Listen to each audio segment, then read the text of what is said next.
ये हमारे माननीय श्री आरपी सिंह जी हैं और ये निवासी चक्काजीपुर के हैं, जो फतेहपुर ज़िले में विधानसभा साया के बगल में इनका निज निवास है। जबकि निवास इन्होंने कई बना रखे हैं, फतेहपुर में भी बना हुआ है। आपके 3 बच्चे हैं, 1 2 3, सही बोल रहा हूँ ना गुरुवार? 3 बच्चे हैं ना, जो तीनों बच्चे एम्प्लॉयड हैं और माननीय जी की धर्म पत्नी 2022 में 19 में स्वर्गवास हो गया है। बाकी आज भी बहुत जज्बे के साथ रहते हैं और आज भी ये जो है अपने अधिवक्ता कार्य से लीन रहते हैं। और विशेष खास बात ये है माननीय जी की कि ये मानिए फतेहपुर से और चक्काजीपुर की दूरी अबाउट लगभग 18 किलोमीटर होगी। 18 नहीं होगा, 16 किलोमीटर होगी।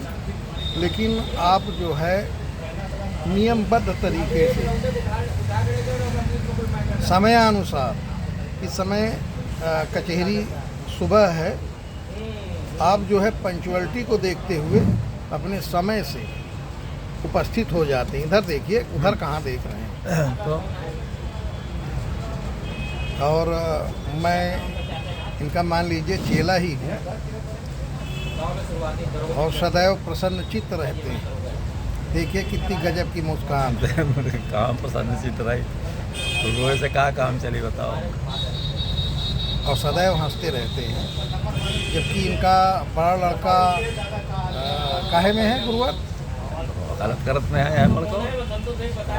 2 लड़के और बीच वाला रिटायर हो गया बिजली विभाग में। छोटा सब वाला लगभग एम्प्लॉयड हैं और छोटा वाला SBI में। SBI में हैं, एम्प्लॉयड हैं, रिटायर्ड बता रहे हैं, हो गया है। हाँ, दोनों 2 रिटायर हैं, दोनों रिटायर हैं। एयरफोर्स से दोनों रिटायर। काहे में थे वो? फौज में? एयरफोर्स में है। एयरफोर्स। दोनों एयरफोर्स में थे क्या? दोनों एयरफोर्स में थे। बड़े लड़के के अलावा दोनों लड़के, छोटे वाले, वो दोनों रिटायर्ड हो गए। लेकिन गुरुवार की पंचुअलिटी आज भी ये जन समाज को देखते हुए आज भी इनके जो भी वकालत पेशे में हैं, आज भी इनका कतई कोई रुझान नहीं रहता है। कोई पैसा दे जाए तो अच्छी बात, ना दे जाए तो अच्छी बात। क्यों, आपकी तरफ से कोई डिमांड रहता है? नहीं, कोई आज तक नहीं रहा है। और ऐसे जो है अधिवक्ता मेरी समझ में पूरे हिंदुस्तान में ढूंढा जाए तो नहीं मिलेंगे। नहीं भाई, ये हिंदुस्तान बहुत बड़ा है, पता नहीं। हिंदुस्तान बड़ा है, लेकिन ये अर्थ युग है, इसको मोह युग भी कहते हैं, यही कलयुग है। इसलिए मेरा मानना है कि बिना पैसे से तो कोई व्यक्ति काम ही नहीं करता है। यहाँ तक कि यदि नाती या पुत्र को आशा न हो कि आपसे पैसा नहीं प्राप्त होगा तो वो संभव नहीं आपकी खुशनसीबी करेंगे या तरफदारी करेंगे या आपकी सेवा करेंगे। मेरा जहाँ तक मानना है या जो समाज में देखने को मिल रहा है।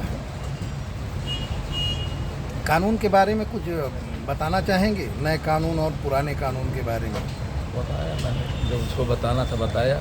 कहाँ बताया? विधिवत अध्ययन नहीं है। अच्छा, इसलिए जो है लेकिन निश्चित है कि कुछ बेहतरी है हुई। अच्छा, ये आप मान रहे हैं कि कुछ न कुछ। अच्छा, क्या विगत इतने वर्षों तक जो अभी तक कानून चल रहा था, तो ये सब क्या ब्रिटिश पीरियड के ही रूल्स ऑफ एक्सेप्शन थे?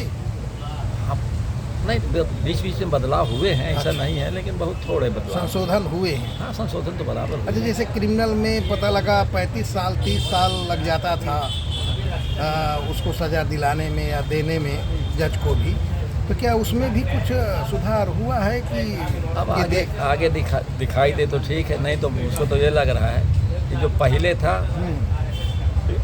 अब जो इस समय जो चल रहा है अब तो और देर हो रही है।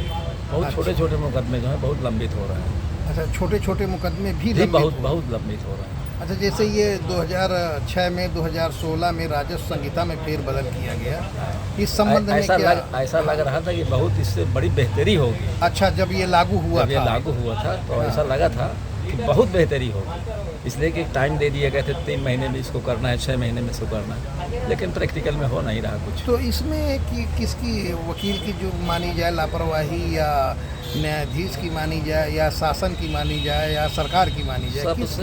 सबसे बड़ी कमी जो है इसमें, जो कर्मचारी गण हैं जिनको एग्जीक्यूट करना चाहिए, अच्छा अच्छा, उनकी लापरवाही सबसे ज़्यादा है। जैसे सरकार की फितरत में ये है कि भ्रष्टाचार समाप्त किए जाएं और वाद को जल्द से जल्द निस्तारित कराया जाए, उस पर प्रैक्टिकल में कुछ ज़्यादा होता दिखाई नहीं दे रहा। अच्छा, वो सिर्फ कागजी हवाई है। हवाई।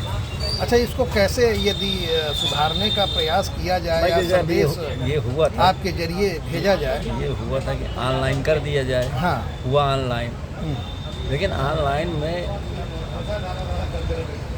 कुछ होता नहीं दिख रहा।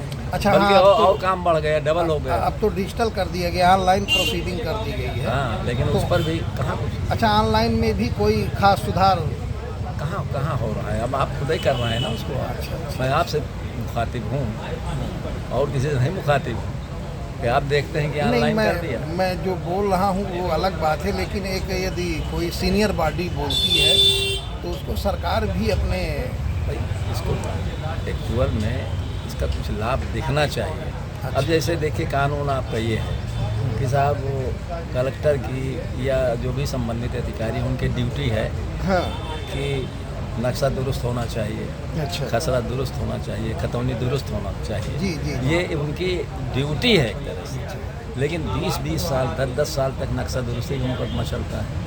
अच्छा, और तमाम उसमें ये है कि ये भी करिए, आप वो भी करिए, ये रिपोर्ट आई, एक बार रिपोर्ट आ जाती है, इसके बाद वो मंगाते हैं कि साहब चेकबंदी वालों से भी रिपोर्ट मंगा ली जाए। मुझको ये लग रहा है कि पहले 2-4 अधिकारी इस तरह के आए कि रिपोर्ट तो मंगा लेते थे, लेकिन वो स्वयं जो है नाप जोख के यही ऑर्डर कर देते थे। अच्छा, हमारे सामने हम आए हैं, मौके में नहीं जाते? नहीं, खुद नक्शा दुरुस्ती में मौके में जाने की जरूरत है। अच्छा अच्छा, वो यहीं से हो जाता हाँ, है। वो नए नक्शे और पुराने नक्शे दोनों का मिलान करते थे। अच्छा, और ऑर्डर कर देते थे। कभी कभी तो रिपोर्टें वहाँ से ऐसी आ जाती थी कि साहब ये नक्शा स्पष्ट नहीं है। अच्छा, तो हमने ये भी देखा है कि जो एडीएम साहब थे वो खुद मंगा लेते थे नक्शा यहाँ से ओरिजिनल।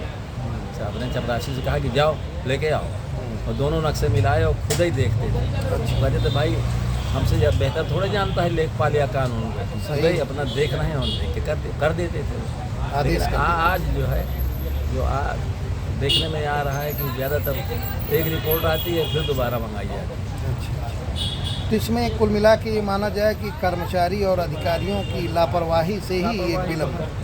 लापरवाही निश्चित है, कोई ये पूछने वाला नहीं है कि भैया रिपोर्ट क्यों नहीं आई। अच्छा अच्छा, पत्रावली क्यों नहीं आई। 5-5, 6 10 साल तक हो जाते हैं कि मूल पत्रावली तलब की जाती है, वो आती ही नहीं। 5-5, 10-10 साल हो जाते हैं, मूल पत्रावली नहीं आती। अधिकारी कुछ कर नहीं पाते या करना नहीं चाहते। अच्छा, इसके लिए कोई सुधार नहीं है कि सुधारा जा सकता है? देखिए, एक बात है ना, इस समय मुझको ऐसा लग रहा है जी कि जो कर्मचारी गण हैं उनके अंदर चाहे जो भी काम हो, भय कम हो गया। अधिकारियों का भय कम, अपने अधिकारियों का भय कम हो गया। अच्छा, पहले जो ऑर्डर हो जाता था उसका एग्जीक्यूशन के लिए कुछ नहीं करना पड़ता था, वो तो होना ही होना है, साहब ने लिख दिया हो जाएगा। अच्छा, आज नहीं हो रहा। अच्छा, तो उनको भय ख़त्म हो गया कि करेंगे क्या, मेरा ट्रांसफ़र करा देंगे ज़्यादा से हाँ, ज़्यादा। जो भी बात हो, देखो अंदर की बात है। हाँ, मैं पहले ऑर्डर हुआ तो फॉलो अप हो जाता था। हाँ, अब आदेश की अवहेलना होती रहती है, यानी अनुपालन नहीं होता है। अगर आप पीछे नहीं लग रहे हैं तो कुछ नहीं होगा। अच्छा, उसमें पीछे लगना पड़ता है। हाँ, आखिरी पायदान तक अगर आप नहीं गए तो वहीं से मामला रुक जाता है। आपको आदेश कराना है, फिर मालकान में दर्ज भी कराना है, फिर फीडिंग भी करानी है, और अगर यहीं आप जहाँ भी आप नहीं पहुँचे वहीं से काम खत्म। कागज़ में लिखा रखा रहेगा बस काम। अच्छा, कागज़ में खाना पूर्ति होती रहती है। वो हो गया भाई, तहसीलदार साहब ने या एडीएम साहब ने या एसडीएम साहब ने ऑर्डर कर दिया जी, कि अमल दरामद हो, पत्रावली बाद में दाखिल दफ्तर हो। जी। अमल दरामद नहीं होता है तो पत्रावली दाखिल दफ्तर हो जाता है। अच्छा, अमल दरामद नहीं होता, पत्रावली दाखिल दफ्तर हो जाती है। हाँ, तो ये सारी कमियां हैं। ये हैं। ठीक है, आपसे रूबरू होने के लिए बहुत बहुत धन्यवाद। जय हिंद, जय भारत। जय हिंद, जय भारत।